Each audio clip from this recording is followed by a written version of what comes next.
Welcome back to Designsmith. I bet you never thought you would see me say that. Greetings designers, doodlers, artists, and anyone who's ever thought that papyrus is simply an ancient sheet of paper, not a font choice for your local cafe. Today we're going to be diving into the deep and shadowy world of graphic design. Not to unearth hidden design secrets, but to share some of the most hilarious, bewildering, and downright nightmarish client stories from the graphic design trenches. If you've ever had a client who thought that minimalist meant fewer words but more neon colors, this video is for you. Before we get started, please consider subscribing to support the channel.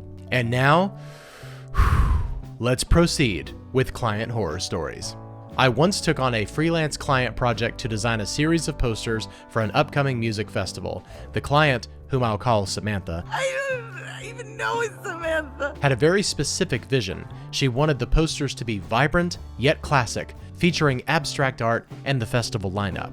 I submitted initial designs that blended bold colors with vintage style typography, which Samantha initially loved and approved. So far so good. However, as the project progressed, Samantha's feedback grew increasingly erratic. She began requesting changes that contradicted her earlier statements, like making the posters less colorful, but also more eye-catching. Contradictory clients, you say?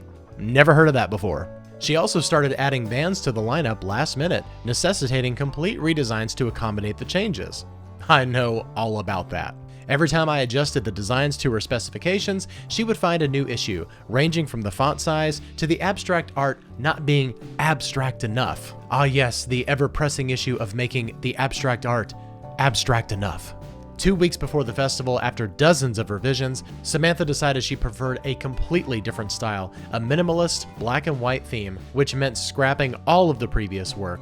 Exhausted and frustrated, I managed to meet her new demands under the wire. Despite the successful delivery, Samantha delayed final payment, citing dissatisfaction with color choices in a black and white project. It was a baffling end to a bewildering project and a stark reminder of the chaos that can ensue when a client lacks clear goals or understanding of the design process. Been here so many times. The very first client I ever had was actually a college project, and it was one that we volunteered our time for. I would have never sought out this client, but it was a poster design and it's very similar to this experience. All right, next up is a pizza shop, and my very first paid gig was a pizza shop. Not this one though. I was hired by a local pizza shop owner whom I'll refer to as Tony.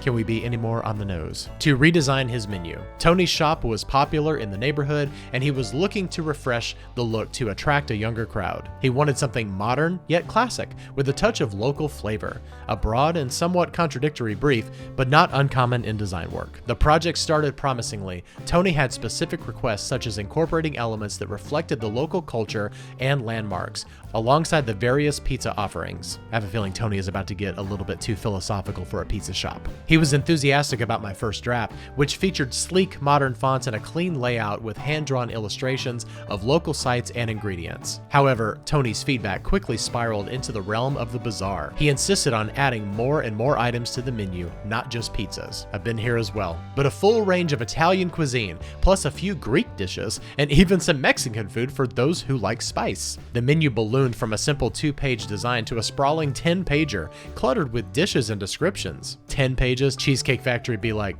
amateur. As the menu grew, so did Tony's requests. He now wanted photos of every dish, despite my concerns about the menu's readability and aesthetic. Each photo session turned into a mini disaster, with Tony critiquing every shot not for making the food look delicious enough. I found myself redesigning the menu over a dozen times, each version less coherent than the last.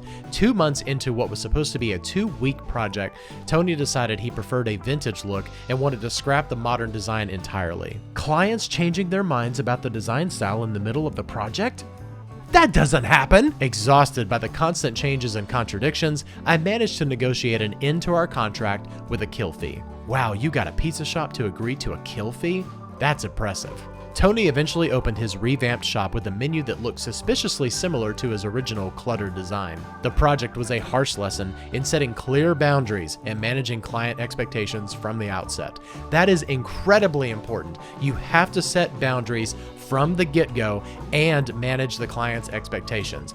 This is a perfect example of that. All right, the last story today, the client is the owner of a window company. I once had a project with Bob, the enthusiastic but incredibly indecisive owner of Window Company, a company specializing in eco-friendly window solutions. Bob wanted to redesign his service brochure to make it stand out in a crowded market, emphasizing their commitment to sustainability. He was full of ideas, but sadly, most were as clear as fog glass. Are you a writer? The project kicked off with Bob's vague request for something innovative and green, like our windows. I presented several sleek eco-themed designs, all of which use recycled paper and soy-based inks. Bob was thrilled at first. This is perfect, but can it be more window-like? Window-like? I want people to feel like they're looking through a window at a better world. Looks like Bob and Tony should get together and discuss philosophy. Not entirely sure what he meant, I revised the layout to include transparent overlays, mimicking the look of glass. Pretty cool. At our next meeting, the dialogue went something like this. Me, here's the revised design with the transparent overlays you suggested. It gives the illusion of looking through a window. Bob, it's fantastic, it's innovative. Can it open and close like a window too? We don't want them just looking. Let's have them experience opening a window to a greener world. Me, Bob, that could be quite complex for a brochure. It might become more of a novelty item than an informative piece. Bob, exactly, it's memorable. Oh, and can we embed a small video screen in each one that plays a message about saving the planet? Nothing fancy, just a tiny eco-friendly screen. I attempted to explain the cost and impracticality involved in his simple video screen idea, and after much back and forth, we settled back on a more traditional design, no video, no opening function, just good old-fashioned paper. Thank God. Albeit with a creative fold that resembled a Windows movement. Not bad. By the time we finalized the brochure, Bob had requested changes to nearly every aspect of the design. From the paper's texture, he wanted it to feel like a window pane. It's paper. To the font, can it look more breezy? You know, I have heard a lot of adjectives in describing fonts. I've never heard breezy. When the final design was printed, Bob decided he missed the original green concept and asked to start over.